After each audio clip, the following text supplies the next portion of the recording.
आज हम एक विश्लेषण करेंगे जो पूरे समाज को सोचने पर मजबूर करेगा, विवश कर देगा। ये वो खबर है जो हर उस माँ बाप को देखनी चाहिए जो बुजुर्ग हो चुके हैं, वो जल्द होने वाले हैं। ये खबर हर उस बेटे, बेटी या बहू को देखनी चाहिए जिनके घर में बुजुर्ग माता पिता या सास ससुर है, क्योंकि ये खबर उस समाज से जुड़ी है जो ज्यादा कमाने के चक्कर में, ज्यादा तरक्की के चक्कर में, ज्यादा ऐशो आराम के चक्कर में, सुख सुविधाओं के चक्कर में उस माँ बाप को ही भूल रहा है जो इस पीढ़ी को दुनिया में लाए। उस माँ बाप से दूर जा रहा है जिन्होंने चलना, दौड़ना, आगे बढ़ना सिखाया। आज लोगों को माता पिता अपनी तरक्की की राह में, अपनी कथित सफलता की राह में बाधा और बोझ लगने लगे हैं, और इसके लिए वो उन्हें दूर करने में, ठुकराने में, छोड़कर जाने में भी ना तो झिझक रहा है, ना शर्मिंदा हो रहा है। आज आपको वो खबर दिखाएंगे जिसमें एक तरफ सेवा, संस्कार, सभ्य समाज, सम्मान और जिम्मेदारी है, और दूसरी तरफ अपना सुख, अपनी तरक्की, अपने शौक, मौज, अपना ऐशो आराम और अपनी प्राइवेसी। बीजेपी के राज्यसभा सांसद राधा मोहन दास अग्रवाल ने बेहद भावुक और गंभीर मामला संसद में उठाया। उन्होंने मांग की कि जो संतान अपने माता पिता को भारत में अकेला छोड़कर विदेश में रहते हैं, उनकी देखभाल नहीं करते, उनका पासपोर्ट रद्द किया जाए।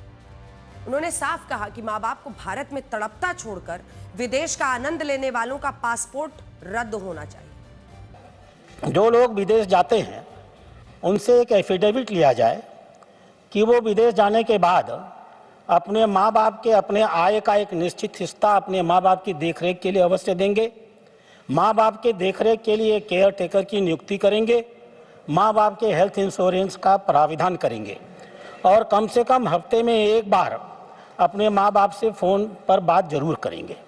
यह भी प्राविधान किया जाना चाहिए कि हर 6 महीने में माँ बाप से एक सर्टिफिकेट लिया जाए, सर्टिफिकेट ऑफ फुलफिल्ड ऑब्लिगेशन, और जो माँ बाप इस प्रकार के ऑब्लिगेशन सर्टिफिकेट्स नहीं देते हैं, भारत सरकार को ऐसे लोगों का पासपोर्ट निरस्त करना चाहिए और उन्हें वापस भारत में बुला लेना चाहिए।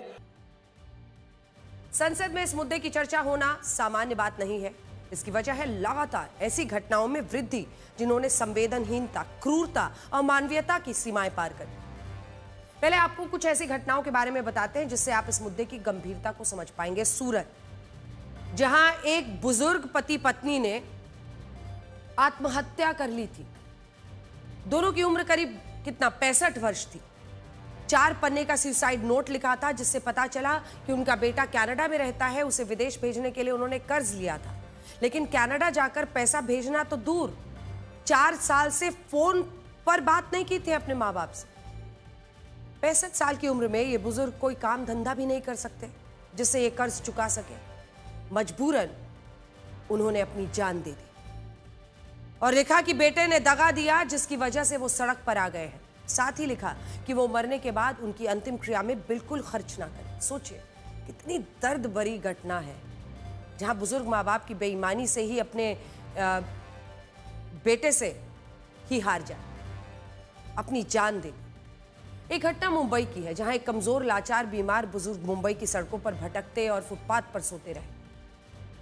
उसने अपनी दुख भरी कहानी सुनाते हुए कहा कि उसका एक बेटा लंदन में बस गया, दूसरा भी उसे अपने पास नहीं रखता, इसलिए उसे सड़कों पर ही गुजारा करना पड़ रहा है। एक पुरानी घटना हैदराबाद की है जहां 75 साल के बुजुर्ग का शव 1.5 महीने तक सड़ता रहा। बुजुर्ग का परिवार उन्हें अकेला छोड़कर अमेरिका में रह रहा था। बहुत लंबी लिस्ट है ऐसी घटनाओं जिनका खबरों में जिक्र होता है और फिर लोग भूल जाते हैं। भारत के करीब 3.5 करोड़ लोग विदेशों में रहते हैं। ऐसा नहीं है कि ये सभी लोग सिर्फ अपनी योग्यता से ही विदेश गए।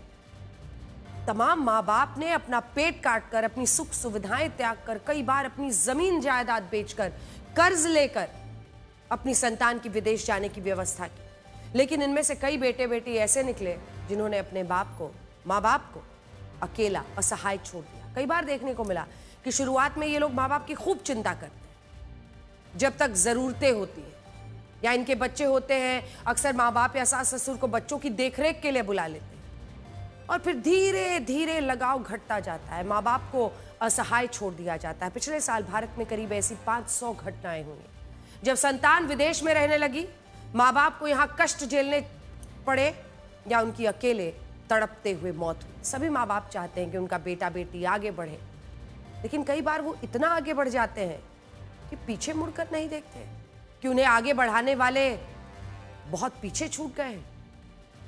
हर साल सैकड़ों भारतीय पढ़ाई, नौकरी, अच्छी लाइफस्टाइल, लाइफ पार्टनर मिलने के बाद विदेश चले जाते हैं और जब ये सपना पूरा हो जाता है तो माँ बाप को ही पीछे छोड़ देते हैं जीवन में जिन्होंने इस मुकाम तक पहुंचाया। माँ बाप तो वो लोग होते हैं जिन्होंने अपने जवानी के कई साल पसीना बहाते हुए बिताए ताकि उनके बच्चों को अपनी मंजिल मिल सके। अपनी सेविंग्स बच्चों पर लुटा दी, उन्हें मंजिल तक पहुंचाने के लिए कर्ज लिया, अपने कंधों पर बिठाकर ऊंचाइयों पर पहुंचाया और जब ये कंधे उम्र के आगे झुक गए तो बच्चे आगे बढ़ गए। बच्चे आगे बढ़ते हैं, विदेश जाते हैं तो माँ बाप को कभी शिकायत नहीं होती क्योंकि यही वो चाहते थे। तमाम लोग उनकी तारीफ करते हैं, उनसे जलते हैं कि फलां का बेटा विदेश चला गया, देखिए उसने कितनी तरक्की कर ली। माँ बाप का सीना गर्व से चौड़ा होता है क्योंकि इतने बड़े कंपटीशन को पार करके बच्चा विदेश गया। लोग उन्हें भाग्यशाली मानते हैं क्योंकि कई बार वो भी बच्चों को के पास छुट्टियां मनाने के लिए विदेश चले जाते हैं, विदेश से उनके लिए गिफ्ट आते हैं। लेकिन जब बढ़ती उम्र, झुकती कमर, कम होती नजर और कांपते हाथ पैरों के साथ उन्हें अकेले रहना पड़ता है तो पता चलता है कि जो सौभाग्य था वही अब दुर्भाग्य बन चुका है। ये बुजुर्ग समाज में चौड़ी मुस्कान और हंसमुख छवि के साथ नजर आते हैं लेकिन इसके पीछे नम और आंसुओं से भरी आंखों की कहानी होती है। ना कोई पैर दबाने वाला, ना कोई दवाई लाने वाला, ना कोई खाना खिलाने वाला होता है। अगर कभी बच्चों का फोन आ गया तो थोड़ी तसल्ली मिल जाती है, वरना वो अकेलेपन, डर, अनिश्चितता के बीच अपना जीवन बस काटते रहते हैं। वो सोचते हैं कि कभी अचानक बीमार हो गए या कोई इमरजेंसी ही आ गई तो क्या होगा, बच्चे तो इतनी दूर हैं। आज समाज को भी सोचना होगा, सरकार को भी। विदेश जाना, तरक्की करना बुरा नहीं है, बुरा है माँ बाप को बेसहारा छोड़ना। ऐसा नहीं है कि सिर्फ विदेश जाने वाले ही ऐसा करते हैं, देश में भी तमाम संतान माँ बाप को बेसहारा छोड़ देती हैं, लेकिन उनसे कहने वाले, उनको फर्ज याद दिलाने वाले बहुत से होते हैं। उन्हें कार्रवाई होने का डर होता है, समाज की थोड़ी सी शर्म आती है, लेकिन विदेश में रहने वालों से कोई कह ही नहीं पाता। तमाम लोग तो पूरी तरह संपर्क ही सबसे खत्म हो जाता है। साल 2007